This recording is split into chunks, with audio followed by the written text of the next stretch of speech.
Hallo und herzlich willkommen zurück bei mir auf meinem Kanal mama.kuegelchen und herzlich willkommen zu einer Putzmotivation am frühen Morgen. Heute ist Freitag. Eigentlich hätte ich heute einen freien Tag gehabt. Ja, wie das Leben manchmal so spielt. Ich muss doch arbeiten, aber erst um 10. Das heißt, wir haben jetzt 7 Uhr, 3 Stunden bis Arbeitsbeginn. Und ich wollte in den 3 Stunden ein bisschen was im Haus gemacht haben, damit ich das geschafft habe, bevor ich zur Arbeit fahre und wir dann ins Wochenende starten, beziehungsweise morgen muss ich auch nochmal arbeiten. Aber gut, erste Waschmaschine läuft. Hier hängen noch 2 Maschinen, die hoffentlich jetzt trocken sind. Die hängen hier seit 2 Tagen. Ich hatte das schöne Wetter letzte Woche so ausgenutzt und habe die Wäsche draußen getrocknet. Das war richtig toll. Und dann riecht die ja auch ganz anders. Und es gibt einem so ein richtig schönes, neues Lebensgefühl über den Winter, wenn der Winter aufhört. So, aber ja, die müsste jetzt trocken sein. Die hänge ich ab. Und dann wirklich wischi, mal schnell über die Armaturen und Oberflächen. Ich halte mich ja gerne länger im Badezimmer auf, ne? Aber das darf ich heute nicht. Ne? 10 Uhr muss ich zur Arbeit. Genau. Ein Kind bin ich schon losgeworden, die habe ich schon zum Bus gebracht. 2 Kinder gehen in einer halben Stunde los. Und bis dahin möchte ich gerne das Badezimmer fertig haben. Ich bin gespannt und ich würde sagen, ich wünsche euch ganz viel Spaß dabei.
Heute darf ich euch von Ultenic den U12 Vesla Akkustaubsauger vorstellen. Der U12 Vesla Akkustaubsauger zeichnet sich durch eine beeindruckende Saugkraft aus, mit 4 einstellbaren Saugstufen und einer automatischen 5. Stufe zur Beseitigung von Verstopfungen. Seine Rollbürste mit Anti-Verhedderungsdesign verhindert Haarverwicklungen, ideal für Tierbesitzer.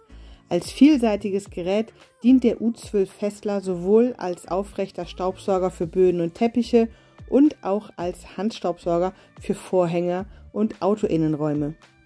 Die Green Eye Technologie mit grünen LEDs erleichtert das Auffinden von Staub in dunklen Ecken. Ergonomisch gestaltet bietet der U12 Vesla ein innovatives Display und dient zugleich als stilvolles Dekorationsobjekt.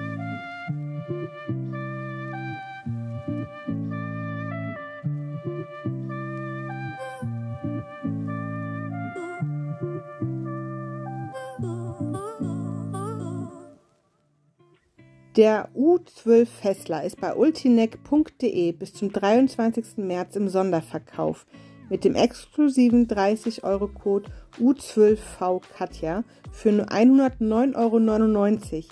Den Link findet ihr in der Infobox und den Code natürlich auch.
geschafft und wir haben es 9:15 Uhr. Genau, 2 Stunden 15 Minuten mit ein bisschen Unterbrechung, ne? Kinder anziehen, fertig machen und nach draußen begleiten. Die gehen ja allein zur Schule. Fertig. Ich werde jetzt nicht duschen gehen, das mache ich dann heute Nachmittag, wenn ich von der Arbeit komme. Das wird nämlich gleich schweißtreibend. Ich bin nämlich heute zum Packen eingeteilt und deswegen lohnt sich das jetzt nicht. Die zweite Maschinenwäsche mache ich jetzt an, wenn ich mich entkleidet habe. Das darf nämlich dann direkt mit in die Waschmaschine. Hänge ich dann hoffentlich auf, wenn ich von der Arbeit komme, dass ich dann noch motiviert bin, was zu tun. Vielleicht schaffe ich es jetzt noch, was zu frühstücken, damit ich nicht ganz mit leerem Magen nach Hause gehen kann. Ich bleibe einfach hier, genau. Nicht ganz mit leerem Magen zur Arbeit gehe. Richtig. So, den Staubsauger, den ihr gesehen habt, den könnt ihr gewinnen. Noch nicht jetzt, aber hoffentlich in naher Zukunft. Denn bei 4000 Abonnenten, und da fehlt wirklich nicht mehr viel, also schön schnell aufs Abo-Knöpfchen drücken, wenn ihr das noch nicht getan habt, verlose ich diesen Staubsauger. Der liegt gut in der Hand, ist leicht in der Bedienung, hat stufenverstellbare Saugkraft. Die Bürste, es ist eine Turbobürste und Anti-Haarverfangbürste. Ja, ist nicht der Fachausdruck, aber den habt ihr vielleicht von mir im Intro, nicht im Intro, im Übergevoiceden gehört. Der Müllbehälter oder Staubbehälter lässt sich unter klarem Wasser ausspülen. Das habt ihr auch gesehen, das ist gar kein Problem. Und ja, Link dazu findet ihr in der Infobox und auch einen Rabattcode kann ich euch dazu anbieten. Also schaut ihn euch gerne an, geht schön shoppen und das ist für kleines Geld ein guter Staubsauger. Und wie gesagt, bei 4000 Abonnenten werde ich diesen verlosen. Das heißt, nochmal, Abo-Knöpfchen drücken, kein Video mehr verpassen und ich wünsche euch eine schöne Woche. Macht es gut, bleibt gesund, bis dann. Ciao.